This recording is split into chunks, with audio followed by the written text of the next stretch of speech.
alternative aux deux groupes. C'est un peu compliqué de le placer sur l'échiquier politique parce que c'est tellement marginal, mais ils sont plus proches, on va dire, des républicains. Et Donald Trump pense sincèrement que, malgré le fait que ce parti soit assez petit, un parti qu'il n'a pas créé, d'ailleurs, c'est important de le rappeler, il pourrait l'emporter car son nom, lui, est très connu. Trump, c'est un objet presque de la culture américaine. Le mec est apparu dans plein de films et plein de séries. Je pense par exemple à Sex and the City ou Maman, j'ai raté l'avion, dans lequel il joue son propre rôle. Excuse me, where's the lobby?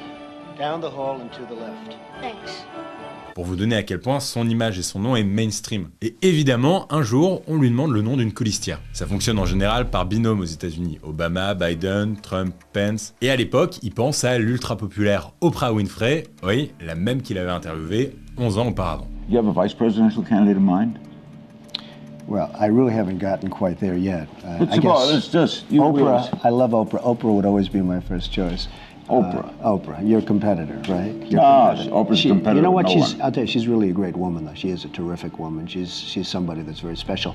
I have not even thought about it. I guess we'll see. We'll see. Maybe that's part of the whole process. Bon, mais en fait, à peine entré dans l'arène, il se rend compte qu'il a pas assez de soutien, que le parti est trop petit. Il est pas prêt, alors il se retire de cette course à la Maison Blanche. Pas cette fois. On est maintenant en 2004, Donald Trump a 58 ans, et une seule chose l'attire, la lumière. C'est comme ça qu'il se lance dans une nouvelle aventure, produire sa propre émission de télé. La même année, il produit et anime ainsi la télé-réalité The Apprentice.